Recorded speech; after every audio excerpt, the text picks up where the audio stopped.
And this is one of the reasons that I love covering the NFL. You've got multi-billion-dollar football organizations that are managed like mom-and-pop food trucks. And you've got people who don't really know what they're doing. Two qualifications. One, have enough money to buy a team. That's it. You don't have to pass a test. You don't have to show any competence. Have enough money to buy a team or be in the right position when it's time to read the will that you get the team. When the person who had enough money to buy the team drops dead. That's it. Those are the qualifications. So it's an ownership issue, as further explained by said delicate genius during his conversation yesterday with Pat McAfee and A.J. Hawk. Here he is. The consensus for all fans is if we're not winning now, then everybody needs to get the hell out. Yeah. And listen, there are places I'm sure that are broken. Locker rooms that may not be sticking together or staffs that need to shake up from time to time. But I would continue to preach patience for players and for coaches. But you know what it starts with? Ownership. Ownership has to come out, make strong statements. This is the plan. This is what we're doing. We're going to trust the process or trust the guys that are in place.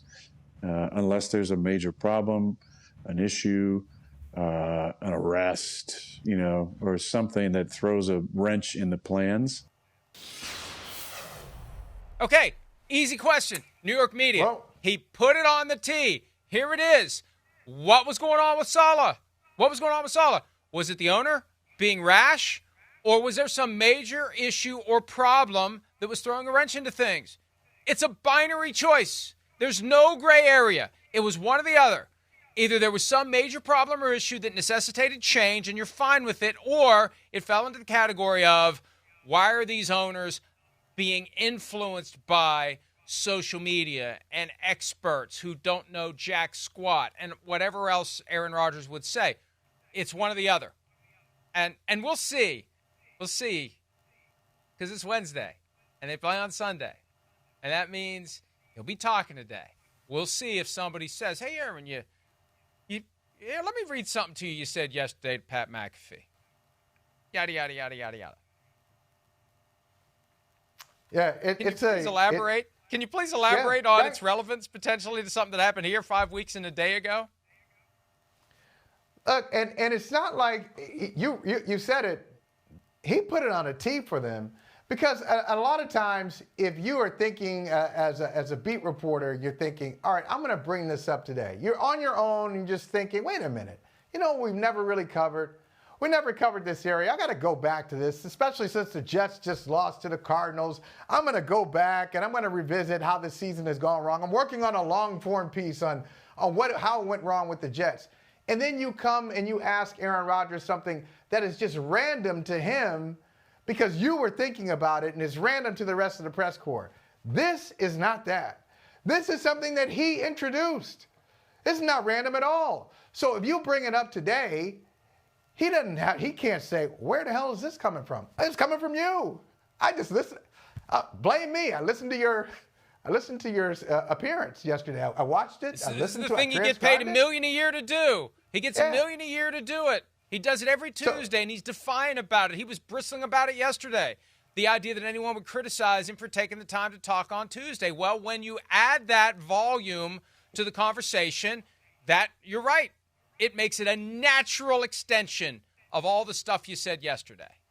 And you could even, if you want to really couch it a little bit, you want to sweeten the question, get them with a little honey, less vinegar, more honey. Say, look, I love your appearances, by the way, on the Pat McAfee show. I love it. I learn something every time I watch, every time I listen. But I'm wondering about this thing. You said, you talked about the impatience of ownership and how ownership needs to stand strong. Do you think that happened here with Woody? Do you think he made the right call? Would you have advised him if he asked you? Would you have advised him to be patient, or do you agree with the swift move he made 5 games into the season? Yeah. Was there some major issue or problem that threw a major wrench into what we were trying to do? That was the only caveat. He painted with a broad brush. Please be patient unless there's a major issue, problem, or arrest that throws a major wrench into what we're doing. And I'm paraphrasing, but that's the gist of it. It's one or the other. So if there was a major problem, what was it? If there wasn't, how do you feel about this? And see, I think he's been holding in his back pocket. And he may be playing four-dimensional chess, Michael, while we're playing checkers. Because I have believed for weeks now that once the season is irredeemable, the narrative is going to emerge. Why in the hell did you fire the coach after 5 weeks? How do you expect me, the great and powerful Aaron Rodgers, to salvage a season when you fire my head coach 5 games into it? Not even I could do that. No one could do that. Mahomes couldn't do it. Brady couldn't do it. No one could do it. And maybe this is just the first pebble in the water. And then the Brownian motion, as they call it, takes the currents, and it just becomes a thing. He never has to say it. He never has to leak it. Or when he does, it just feels like the natural extension of what. Maybe he wants him to ask him about it today. I don't know. I mean, when he threw Mike Williams under the bus, he said, "I was just answering the question." It's like Zoltar, like just ask me a question and I'll answer it. Yeah. Now, okay, ask him the question and get an answer today. Maybe he's begging for it, Michael. I wonder how many people got the reference. You did, and that's all that matters. I did. I love it. And I enjoyed it very much. Thank you for that one. But then also, you said a couple minutes ago, once the season is irredeemable, aren't we there? Aren't we there with the Jets? And I'm not even trying to be snarky about it. I mean, they're 3-7. They're 3-7. They're 5 games behind the Buffalo Bills in the AFC East. So I think it's safe to say they're not going to win a division. They've already lost to Buffalo. So they got a loss to Buffalo, and they're 5 games behind them. So essentially, they're 6 games behind them. Maybe is this trickling out now because he's realized, okay, we're at that point. We're at the retrospective, why did it all go wrong point.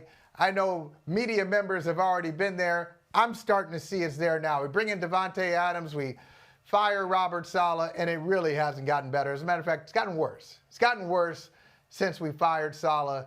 So it's kind of coming out before it's supposed to. It's supposed to come out in December or January. Hey, Aaron, tell me about the season. But it's starting to come out now because mentally he knows they're there. We're at the irredeemable point. And see, he's trying to have it both ways even there, because one of the things he said yesterday, the thing that resonated far more than this in plain sight comparison between what happened with the Bears and what happened with the Jets, what I saw yesterday before someone tipped me off to the deeper issue, you got to hold on to that beautiful thing in life called hope. He said that in reference to the Jets season. We're not mathematically eliminated. No, you're not, but it's just a matter of time before you are. But I think you're right. He's pivoting into this save face stage. And this is the thing that I've expected all along. He kept his mouth shut when it happened. So if everything works out, he's the hero. If it doesn't work out, hey, what was I supposed to do? You fired my coach 5 weeks in. No one's ever recovered from that. No one's ever turned a Super Bowl performance out of it, except never mind the Jim Caldwell thing. That was the offensive coordinator. Nobody's thrown out the head coach. There's been no interim coach that just catches fire and takes a team to the Super Bowl. It's not going to happen. Our season was over at that point. I did everything I could to get us into it, to make us relevant, to get us to the playoffs. I did everything in my power, and I kept my mouth shut because saying something wouldn't have helped. But now I'll go ahead and say something. I feel like it's heading that way. And again, it might be that he knew damn well what he was saying when he said it yesterday, because he wants to light that fuse that's going to lead toward people recognizing that his belief is, why'd you fire my head coach? Yeah, he set it up beautifully. I don't know the real story, and we're not any closer to the real. To bring it back around, we're not any closer to the real story because part of the reason we're not closer is because those covering him haven't really made him uncomfortable. And that's an old school thing. They're going to come after you. Be careful. They're going to come after you. I know. Don't sign on too aggressively with what I said. They're going to come get. I'm happy to have company in my canoe here. I'm happy. I get it. Please join me. I get it. As I've said to them, use some of what you've directed at me at Aaron Rodgers. And I get it. Come after me. And part of it, I'll explain it away this way. The business has changed. It really has. So you know who's most aggressive now? The most aggressive people covering the team, and I know some of the old school people don't really consider them covering the team. The most aggressive people covering teams are podcasters and talk radio hosts because they don't have to go there. So when I started covering the team, I remember some of the veterans pulling me aside and saying, look, you don't know what you don't know. But if you ever criticize a player or a coach, what you have to do the next day is show up. Doesn't matter. If you got the day off, you got to show up and you got to take it. They're going to yell at you. Part of the ritual is they yell at you. You get that. They get that out of their system, and your relationship will probably be better after that. And that's exactly what happened. That used to happen when I covered basketball, when I covered football. At times, you write something, it's not flattering, you show up, they yell at you, they ask you questions, and then you move on. Well, talk radio hosts, and I'm defending the traditional beat writers now. Talk radio hosts don't have to worry about that. They're not showing up. They just, get behind a mic and you just fire away. Or a podcaster doesn't necessarily, who's not going to the facility, doesn't have to worry about it. And so these guys who are up front row of the press conference, yeah, they got to play a different game because they say, hey, we're in it for the long haul, and I don't want Aaron Rodgers pointing at me, pulling me aside and saying, what the hell are you doing? And so that's usually for other people to do. And what happens is that the audience doesn't get everything that the audience deserves because everybody is kind of tiptoeing around a little bit. And you're right, and I love that perspective because it's realistic. The folks who are caught up in that environment, they want to be in the good graces of the team.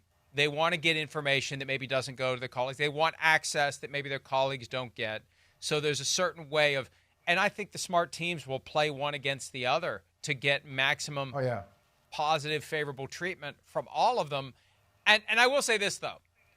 As somebody who's on the outside and doesn't go into the facilities to cover the team, they do have phones. And I have been chewed out many times by phone, and every once in a while in person, every once in a while by a head coach at the league meeting who was specifically waiting for me to walk over so he could give me a verbal uppercut that floored me over something he was mad about, that he waited until I got close enough that he could give it to me. So I get it. I understand it. All right, well, we've solved all the Jets' problems. Well, not the Jets' problems, but the world's problems, the media's problems, if only they take our advice and ask the very simple question today of the delicate genius. Do you wish Woody Johnson had been more patient, or was there some major issue or problem that threw a wrench into the season 5 weeks and 1 day ago when Robert Saleh was fired? All right. Hi, it's Mike Florio. Thanks for watching PFT on YouTube. Hit subscribe for the latest news and analysis from Pro Football Talk.